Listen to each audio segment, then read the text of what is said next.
नमस्कार साथियों, YouTube channel Hindi with पुखराज पर आपका तहे दिल से हार्दिक स्वागत और अभिनंदन।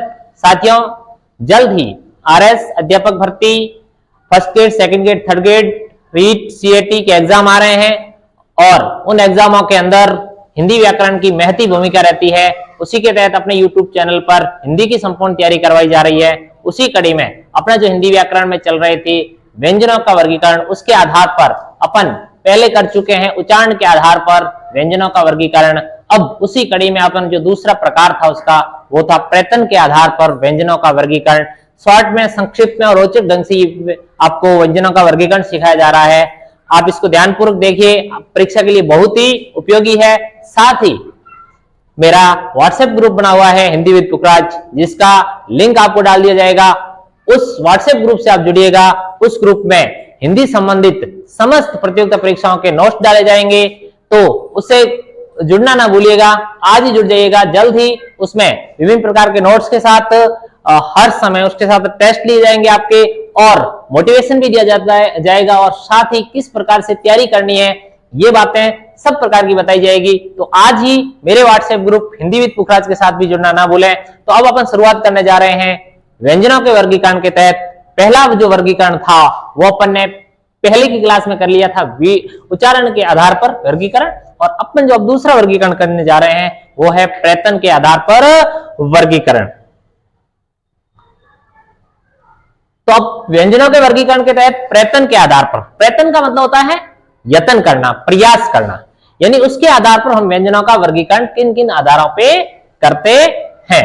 तो यह है प्रयत्न के आधार पर वर्गीकरण की बात चल रही थी। इसके तहत हम सबसे पहले जो वर्गीकरण करते हैं प्रयत्न के आधार पर, सबसे पहले आपको पता होगा व्यंजन किसे कहते हैं। व्यंजन वो वर्ण होते हैं जो स्वरों की सहायता से बोला जाते हैं, लेकिन वो जब वर्ण बोलते हैं तो हमारे मुख अवयव यानी मुख के जो आंतरिक भाग है, जीभ है, ओष्ठ है, अपने मूर्धन्य है, तालु है, उनसे वो कहीं न कहीं टकरा के वो वर्ण क्या आते हैं, बाहर आते हैं मुख अवयवों के साथ। तो वो क्या कहलाते हैं, व्यंजन कहलाते हैं। इसके आधार पर अपन जो वर्गीकरण किया, जो पहला वर्गीकरण था वो अपन ने किया था उच्चारण के आधार पर, और दूसरा जो अपन वर्गीकरण कर रहे हैं मुख्यतः है, जब अपने आगे पिछले वीडियो में देखा था कि अपन ने जो वर्गीकरण किया था उसमें मुख्य रूप से अपन ने दो भागों में बांटा था।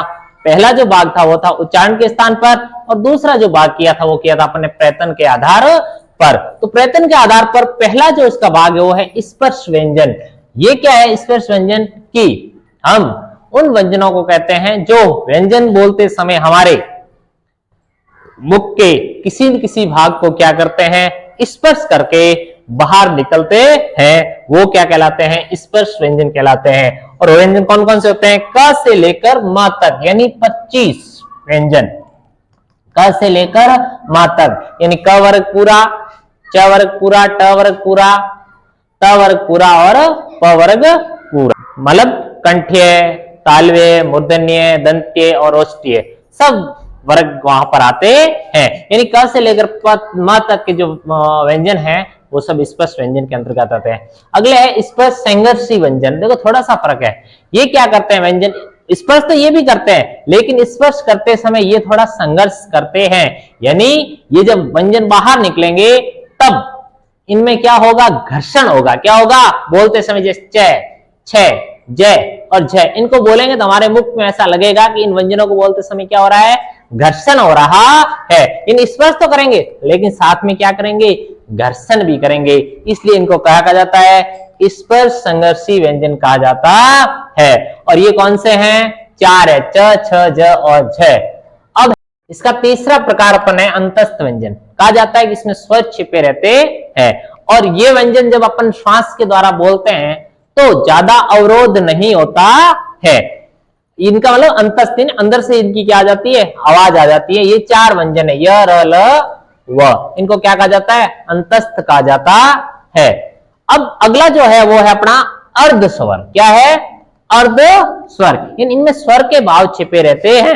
स्वर का क्या मतलब होता है कि वो बोलते समय किसी की सहारे की जरूरत नहीं होती है और उनको कोई बाधा नहीं पहुंचाते हैं। इनको जो बोलते हैं य और व को, तब हमारे वर्ण ये जब बाहर आते हैं व्यंजन, उस समय बिल्कुल हल्के से ये कहीं न कहीं टकराते हैं और सीधे सीधे क्या आ जाते हैं, बाहर आ जाते हैं, यानी इनमें कोई बाधा नहीं रहती है, इसलिए इनको अर्ध स्वर भी कहा जाता है। अब है लुठित या प्रकंपित व्यंजन। इसको हम जब बोलते हैं ना, यानी क्या करती है कि जो अपनी जुबान है वो क्या करेगी, बेलन की आकृति लेगी। क्या करेगी, बेलन की आकृति लेगी। बेलन की आकृति लेगी, मसूड़ों से टकराएगी और वर्ण क्या करेगा, वर्ण को लुढ़कता हुआ बाहर निकाल देगी। तो इसलिए इस र जो है उसको क्या कहा जाता है, लुठित या प्रकंपित व्यंजन करता है। और उस समय उस वायु के कारण कहीं न कहीं कंपन पैदा होती है, जिस समय हमारी जीवान है वो बेलन आकृति में लुढ़कती है उस समय, इसलिए इसको प्रकंपित कहते हैं। अगला है पार्श्विक या पार्श्व व्यंजन। पार्श्विक या पार्श्व, पार्श्व का अर्थ क्या होता है, पार्श्व का अर्थ होता है बगल। पार्श्व का अर्थ क्या होता है, बगल। यानी हमारी जो जुबान है, जीभ है, जीवा है, उसके पार्श्व से सीधी हवा क्या हो जाती है, वायु बाहर निकल जाती है। कौन सा हम व्यंजन बोलते हैं वो उस समय, ल बोलते हैं। उस समय हमारे जीवा है उसके पार्श्व बगल से उसकी ध्वनि जैसे ल निकलते ही जुबान थोड़ी सी ऊपर से आगे की अगर भाग है उसका ऊपर उठता है और उसके पास से उस व्यंजन की क्या निकल जाती है, आवाज निकल जाती है, वो है ल। तो अगला जो अपना है वो है ऊष्म व्यंजन। ऊष्म व्यंजन कौन कौन से है, स और ह। इन व्यंजनों को हम संघर्षी व्यंजन भी कहते हैं। क्या कहते हैं, संघर्षी व्यंजन भी कहते हैं। अब क्यों कहते हैं, होता ये है कि जब हम इनको बोलते हैं तो हमारे मुख के जो मुख अवयव है, यानी जीभ है, तालवे है, कुछ जो अंग है वो आपस में क्या हो जाते हैं, संकीर्ण हो जाते हैं। और संकीर्ण के कारण ये व्यंजन निकलते हैं, उस समय कहीं न कहीं क्या होता है, संघर्ष होता है। उस संघर्ष के कारण हमारे मुख में ऊष्मा पैदा होती है, इस कारण इनको ऊष्म व्यंजन भी कहते हैं। और ये निकलते समय संघर्षी होते हैं, इसलिए इनको संघर्षी व्यंजन भी कहा जाता है। कई बार परीक्षा में सीधा सीधा सवाल पूछ लेते हैं कि किन व्यंजनों को संघर्षी व्यंजन कहते हैं, तो उसका उत्तर क्या होगा, ऊष्म व्यंजन। और अगला जो अपना है वो है उक्षिप्त व्यंजन।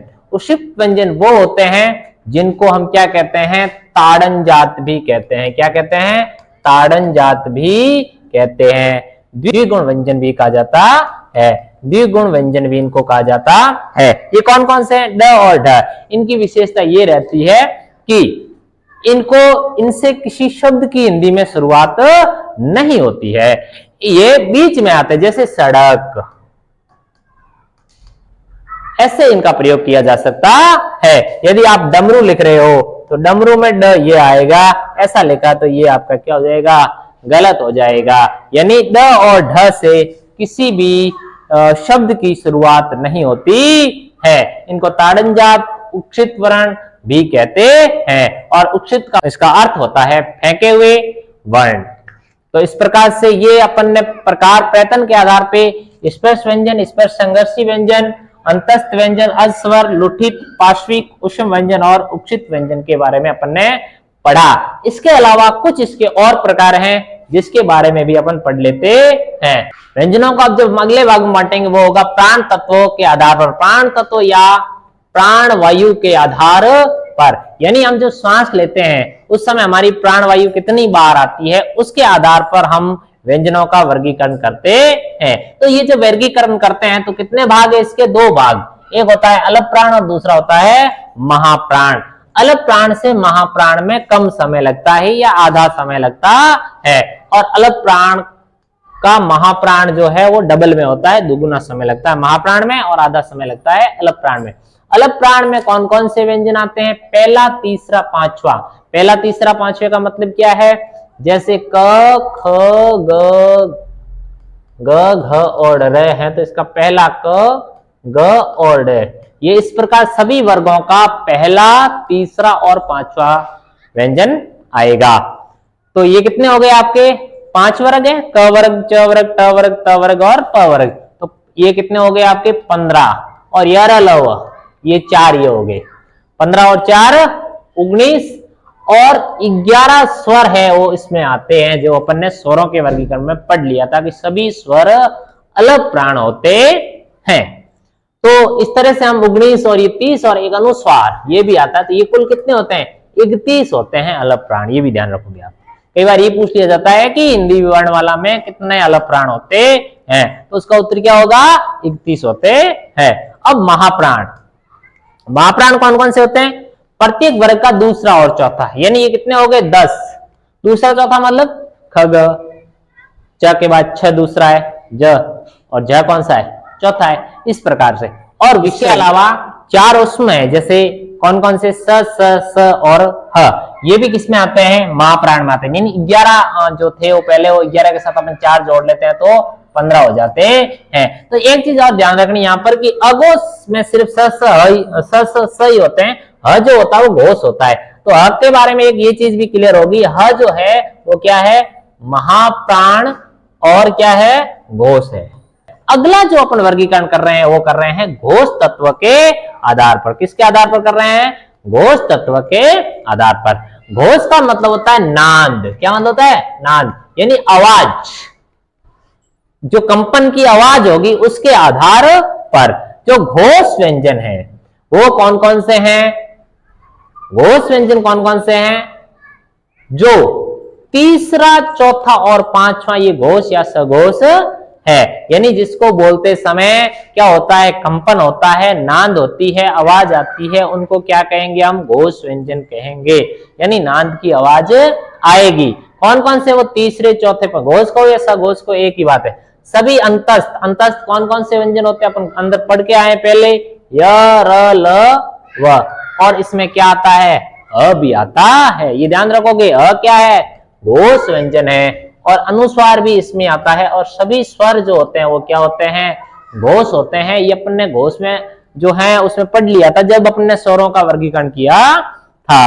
और उसके अलावा जो विसर्ग है वो भी किसमें आते हैं घोष में आते हैं। आपको इसकी काउंटिंग भी कर सकते हो आपकी, ये कितने हो गए 15, अंतस्थ कितने हैं 4, एक ये हो गया 15 4 19 और एक 20, एक अनुस्वार 21, 11 स्वर 21 और 11 32 और एक विसर्ग, यानी कितने हो गए 33 घोष व्यंजन होते हैं। इस तरह से हम इनको निकाल सकते हैं। अगला है अघोष।